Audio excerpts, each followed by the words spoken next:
gagawa kang pelikula. Ngayon pa ay Christmas Day pa, so mukhang it's gonna be a busy December for you, Chard.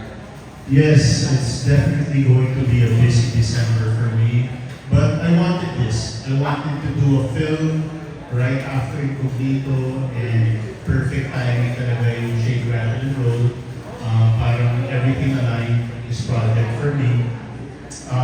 It's the comeback of Shake, Rattle, and Roll at the Manila Film Festival. It's the resurgence of Regal, and I'm so happy to be part of it. It's an honor for me to be part of the Regal family and for the comeback of Shake, Rattle, and Roll. Speaking of Regal family, a couple of months ago, he signed up a multi-picture contract with Regal Entertainment. Isa na po ito sa project na yun, and we will be doing more projects with Regal Entertainment. Right, Chard? Yes, very exciting times ahead for the movie industry. Talagang, you know, parang we have an advocacy now, yung mga artists, producers, and everyone, to get people back to the cinemas, diba? To fill up the cinema seats again. And yun yung gusto namin talagang hopefully magawa this Christmas So, season. talagang vision ng mga producers ngayon, na ibalik ang public sa panood ng pelikula. Okay. Chard, kasi ganito, alam ko naman, hindi naman picky, I don't know what the word to say, pero namimili ka na talaga ng Google with Catholic projects, both in television and in the movies. It took series of parang mga 3 meetings with the producers bago ka umuo sa material. Chard, are you ganun ka ba, ano ba ang path mo na talagang collaborative ka kaya involved ka sa creative, Yeah, I think right now I'm in a point in my career where I want to do good projects and projects na talagang puso ko or and siguro my experience in TV and movies, I can give some inputs creatively. So I'm very happy that the producers and si Keith and Mr. Sel, you know, they welcome all my ideas and they're very collaborative, and I'm very thankful to be working with them. Nakakatuwa lang, hindi pa yung sa sharing ko lang ito makayagan ako. Keith Monteverde, Executive Vice President of Regal, is halos kapag kailan din siya para ka sila. Diba, you grew up? Yes, gumawa kami ng pelikula dati ni Angel of Sin sa San Francisco. And we lived in Mr. Sel's house Wow! in San Francisco that time. And yung kwarto na kung saan ako nag-stay, yung kwarto ni Keith. So, nakita ko yung mga pictures ito, yung mga school projects niya, mga ganyan. So, kumbaga, halos sabay kaming lumaki ni Keith. So, it's good to welcome him dito sa movie industry, and now he's gonna take over Regal. And I'm just so excited and so happy for Regal and for Keith and Mr. Seven. You know, I'm honored to be part of the resurgence. Ang hands-on yung dalawa. Yes, so sobrang hands-on nila. Sobrang hands-on and sobrang passionate. Sobra. Yeah. And that every single detail ng production, talagang alam nila with eyes closed, alam nila ang nagaganap sa proyekto. Okay, self-excited na niya kung paano yung mga questions mo. The first set of questions, Chard, will come from the entertainment and lifestyle editor of Manila Times. Di alam to bigil ko na siya. Please welcome the stylish editor ng Manila Times, Mrs. Mauricio Ariola. Hi. Sorry, congratulations on, well, it's not just the return of Shake, Rattle, and Roll to the LMS, but also ikaw rin. When was the last time, you remember the last time you had a film? The last time I was part of the Metro Manila Film Festival was 2018, I think, with Vice Ganda.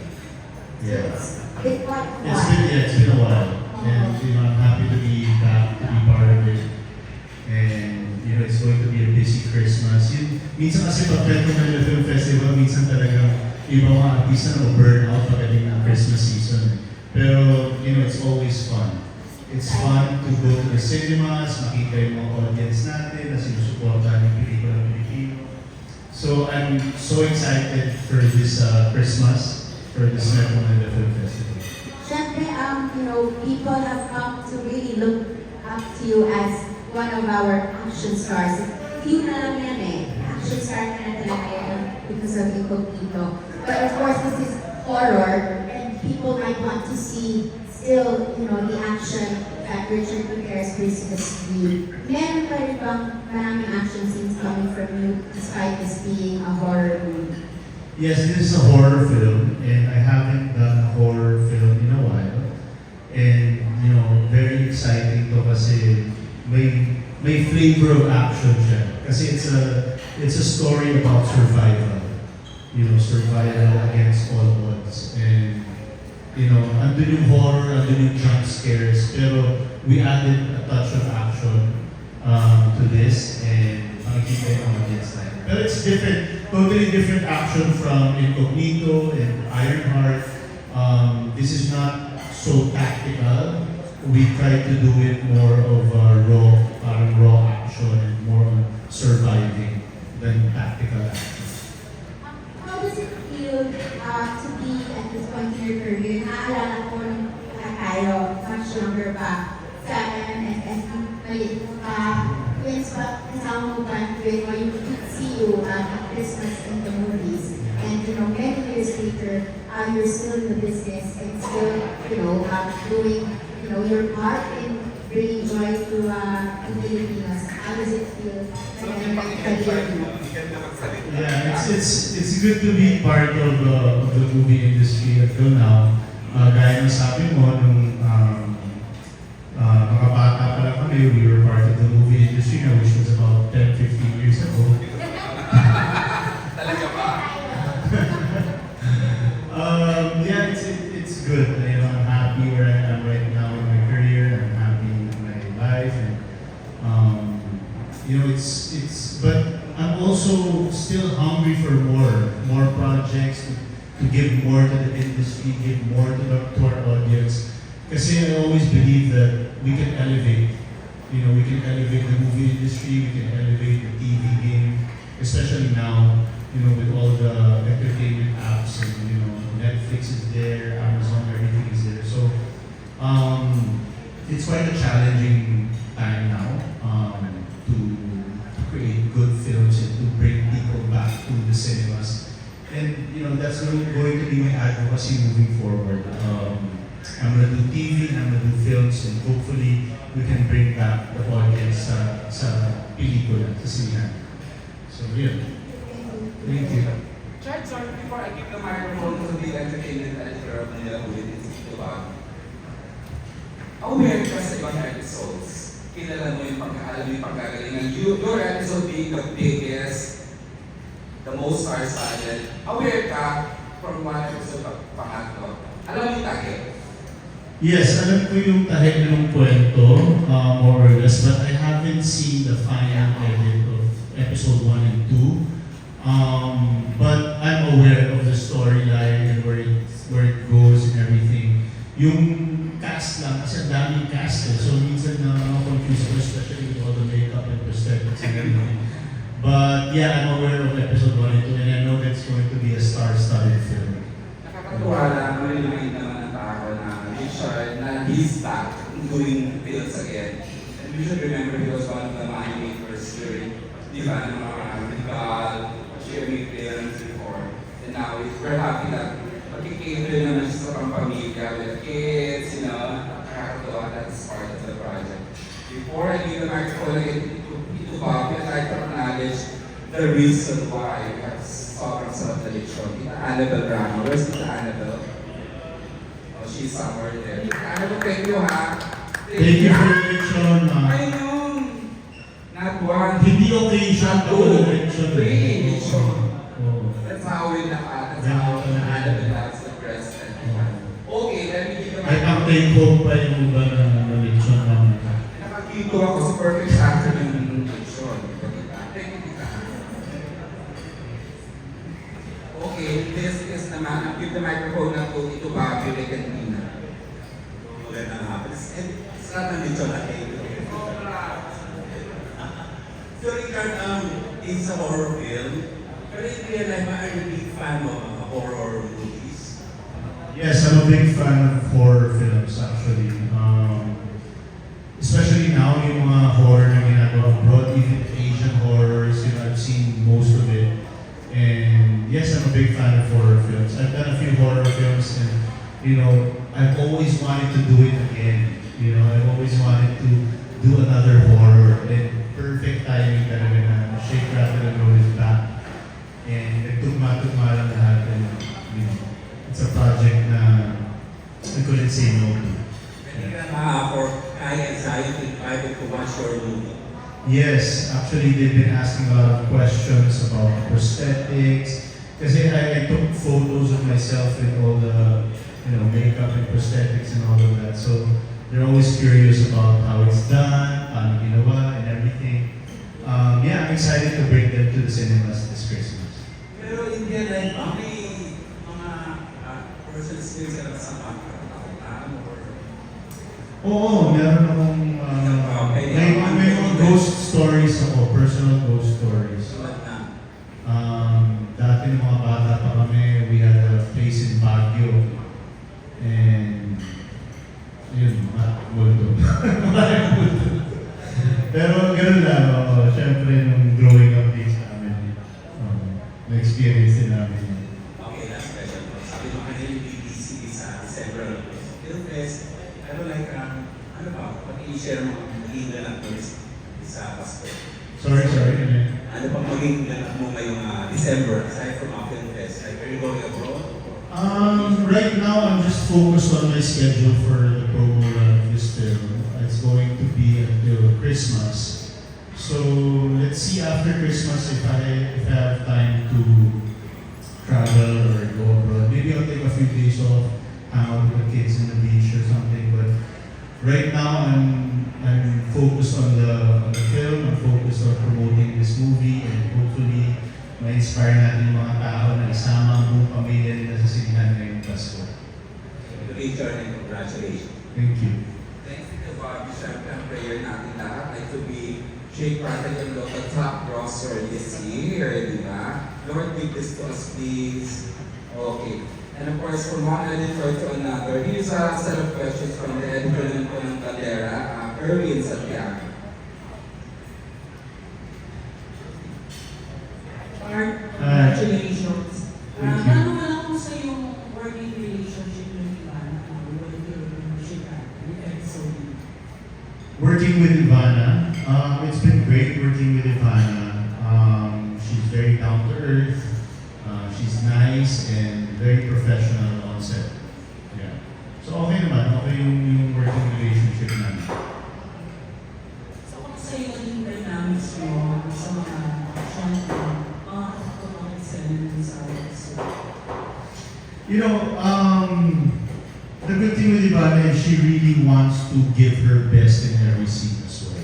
Pareho ako, kasi ganoon din ako eh, parang hindi ako makakontento. Kunwari pag may na-feel ako na eksena, I can improve. Be sa director ko or sa assistant director, and she's the same. Parang she always wants to give her best. She's challenging herself to be better. E napansin ko yun sa mga action scenes din niya, halos hindi siya nagpapadouble, gusto niya siya yung gagawa. So talagang tinrabaho din niya yung action scenes and yung character. Doon sa mga ginawa mong action scenes dito, Charlie, ano yung mga bagong challenges na pinagawa? Yung mga ginagawa sa iyo ni director? Well, dito kasi yung like what I said kanina, action scenes namin dito is more of like survival. It's always rushing, it's always escaping, laging may mga kalaban na hindi namin kaya talunin. Diba? So, iba yung atake mo dito ng action, hindi siya yung military style or superhero style na tactical or it's more raw yung action scenes namin dito. So, iniba namin ng konti yung atake. Yung atake ko as my character, even the camera works were different. And we tried to really make it different from Incognito or Ironheart. So, dito talaga makikita nyo medyo survival. Kinakabahan, natatakot, you know, ganun yung vibe. Who is going in that? Char, wala akong mga nangyaring accidents or incidents. Alam mo, pag gumagawa ng action scenes, hindi natin naiwasan yung mga konting galos, konting bruises, mga pasa, ganyan. Pero normal naman yun sa akin. Thank God wala nangyaring anything more than that. So we're very thankful. You know, when you're doing action scenes, you have to be prepared for things to go, a little bit rough. Pero wala nang kaming na-encounter major incidents. Thank you. Thank you. For me, the deadline na may pasok.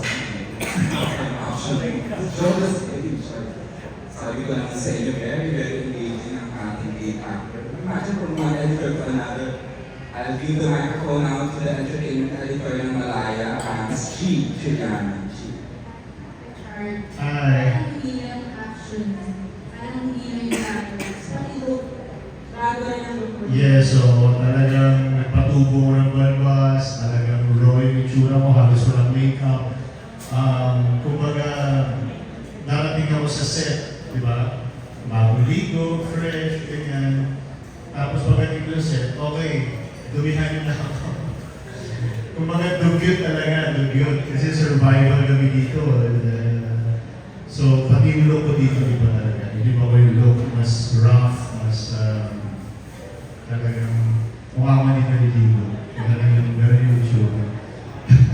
Excited ka. Kasi parang ngayon natin makikita ng mga tao. Yeah, parang ngayon ko lang din na halos ginawa yung gano'n look. Sabi ng pangulo. Sabi nga ni Jay, mukha ka rin kasi palagi mo. So dito mo ako. Oo, dugit naman ako dito sa Shake Rattle. You mentioned how accommodating Pete and Esposel were regarding yung mga issues. Can you share some of them na nadagdag or na-enhance yung story? I think all throughout the process of creating the film, from the moment na nag-meeting kami the first time to this final edit, parang maraming evolutions na nangyari. And, they would always update me and they would always let me know on yung mga changes and everything. But from the moment na nabuo yung kwento, makikita ko talaga kung gaano ka-hands-on si Mr. Sir kasi si Keith. Not only sa storytelling, but also down to the very small details. Even the wardrobe, even the prosthetics, even, Keith is very concerned about the sound and also the effects and everything like that. So, makikita mo talaga na it's hard being a producer nowadays. Diba? For films, I mean, it's always an uphill battle for producers now. And makikita mo talaga, it's really the passion for creating films. That's what gives them the energy, diba? The drive. So, it's good to be, in one table with these people, and I'm just honored to share this with them and to create films with them. Or you grew up in the industry or part of the showbiz family, and it's hard for you to know yung advocacy mo to bring viewers back to the cinemas. Kailan mo ito na-feel? Kailan mo nagsimula yung kagustuhan na to take publicity? It's been a while.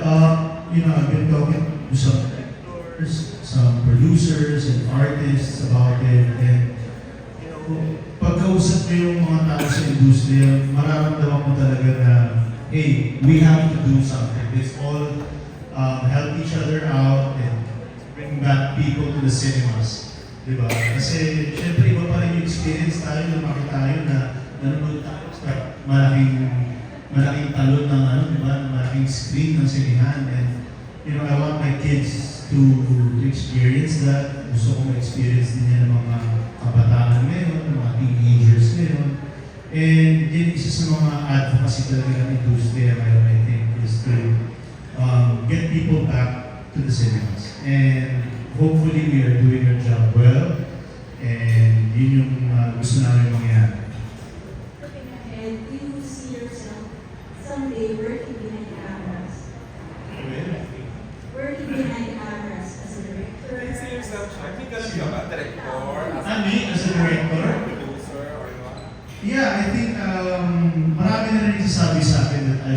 everything kasi nga nakikita nila yung passion ko, yung creativity ko.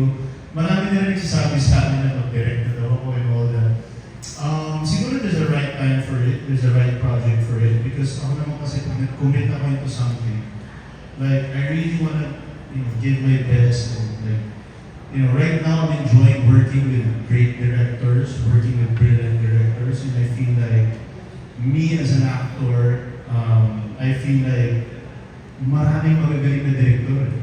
Diba? Maraming magagaling na director na sanay na sa ginagawa nila, sanay sa trabaho nila.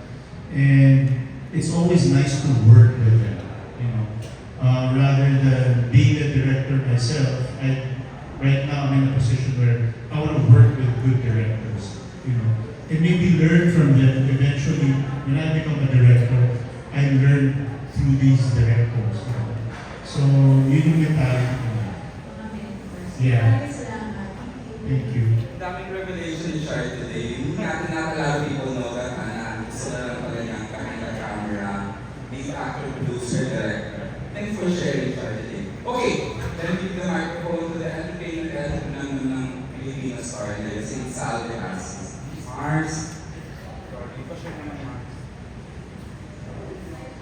Hi.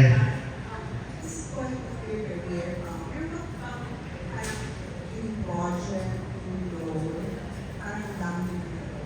Saan ang namin sa iyo this years? Yeah, alam mo, pinanood ko lang yung Frankenstein ng isang araw and I was like, oh my goodness, we have a lot of work to do. I mean, I have so many dream projects, ang dami ko pang, may mga director pa akong gusto makatrabaho, may mga projects akong gusto gawin, marami. I mean, I think it's the beautiful thing about being an actor is it's a never-ending parang learning. You're always a student, and you're always evolving. You always want to be creative. When you're a creative, it's constant evolution.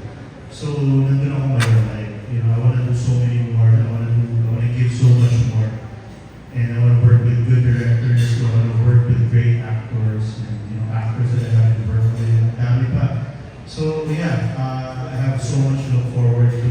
And in 2026, I'll be doing another teleserye for ABS-CBN. We're actually in the planning stage now.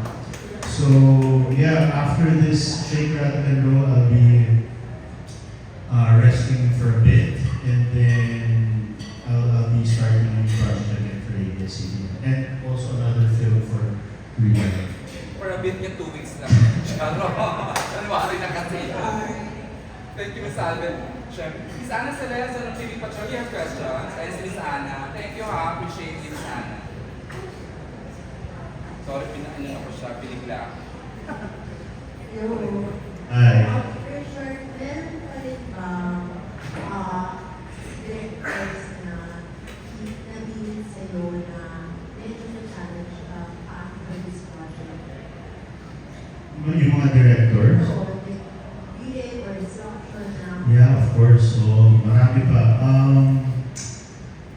I always tell my directors, especially if it's a director na may wala nakatrabaho sa pelikula or what, lagi ko sinasabi ng direct, please tell me if you need more or if you need less or whatever you need sa eksena, let me know.